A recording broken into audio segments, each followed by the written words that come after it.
Bonjour et bienvenue dans la cuisine de Sally Cook. Aujourd'hui nous allons préparer un délicieux pain.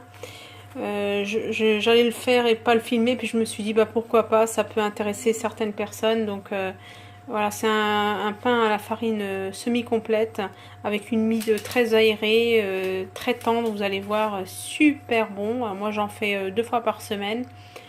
Et ben voilà, donc là il est encore chaud, donc je ne vais pas le découper, mais vous allez voir, en le faisant vous n'allez absolument pas regretter.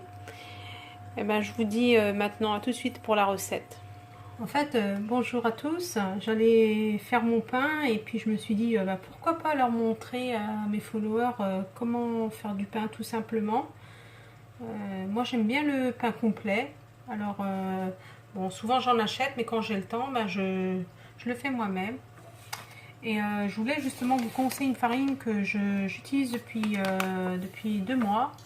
C'est une farine de chez Lidl. C'est la farine bio farine semi-complète type 110.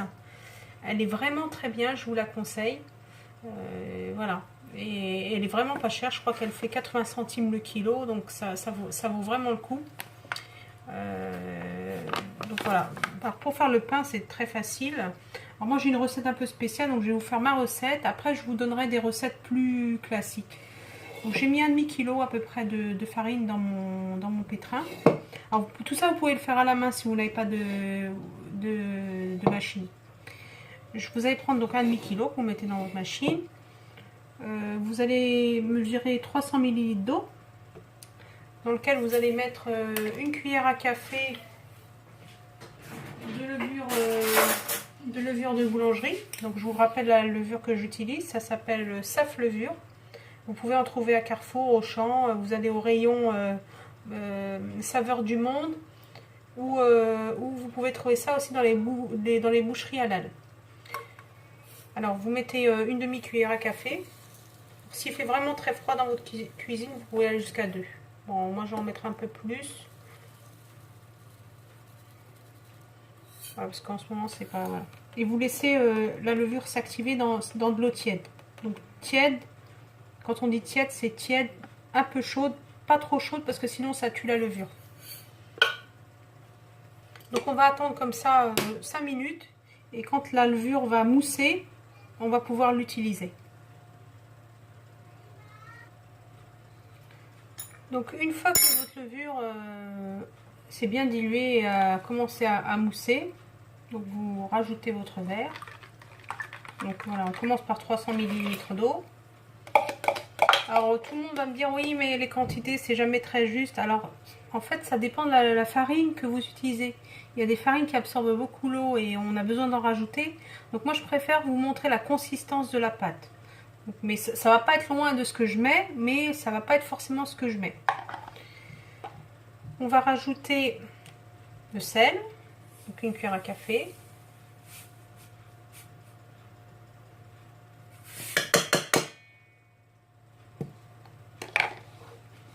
On va rajouter, moi je mets du miel. Alors vous pouvez mettre du sucre si vous n'avez pas de miel, mais moi je préfère le miel, je trouve ça mieux.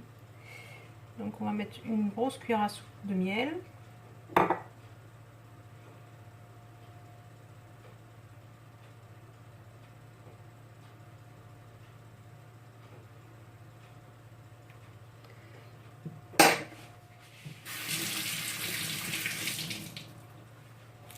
On va mettre l'équivalent de 2 cuillères à soupe de lait en poudre. Voilà. Et 2 cuillères à soupe d'huile d'olive.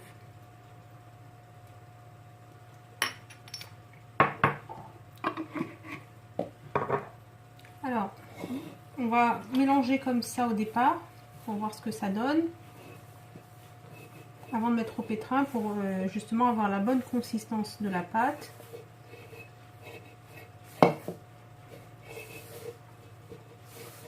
Donc là, je vais reprendre mon verre de 300 ml et je vais vous dire ce qu'il me reste. C'est 300. Donc je remets de l'eau tiède.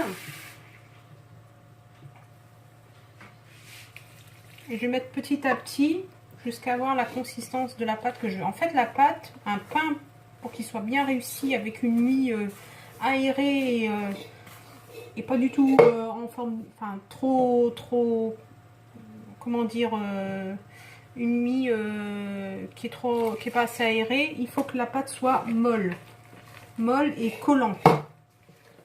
Qu'on puisse la travailler mais qu'elle soit collante.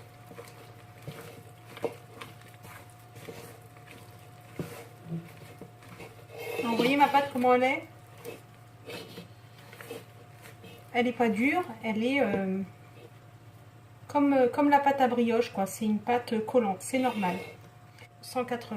Donc là, je vais emmener ça au pétrin et je vous montre ce que ça donne après. Donc après 10 minutes de pétrissage, voilà ce que ça donne. La pâte, une pâte comme ça. Donc collante. J'ai rajouté un petit peu de farine parce qu'en fait j'avais mis trop d'eau. Donc j'ai rajouté l'équivalent de 50 g de farine pour que la pâte se ramasse bien. Et j'ai continué à pétrir. Mais la pâte elle est vraiment collante. Donc je vais mettre un film alimentaire dessus et je vais la laisser doubler de volume. Alors là il fait froid, en général je la pose à côté du radiateur. Et je vous montre ce que ça donne après. Comme vous le voyez, la pâte a doublé de volume. Donc je vais la dégazer. C'est-à-dire je chasse l'air qu'il y a à l'intérieur.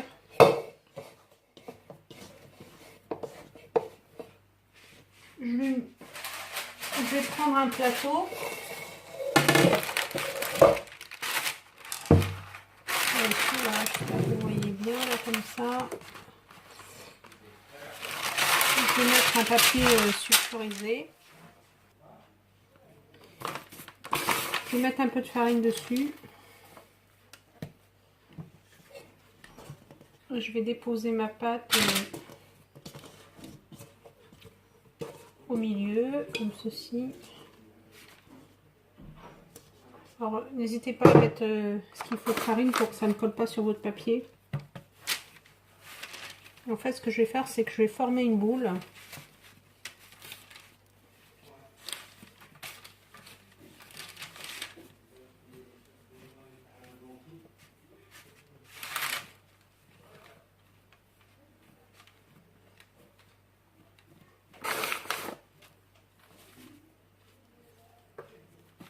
J'enduis bien de farine. Puis je vais l'aplatir.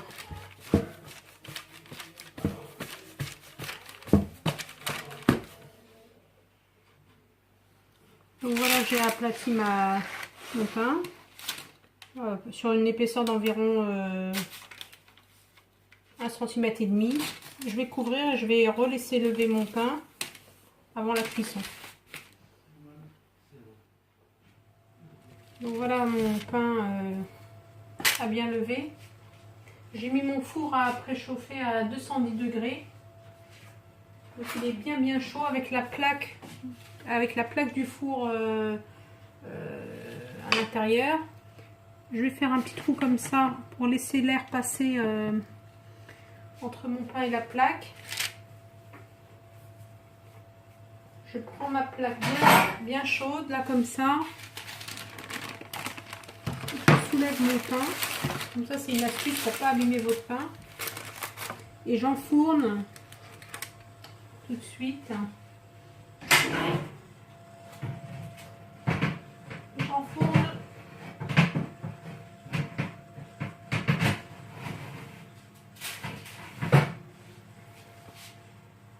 Et avant de fermer, je vais vous montrer.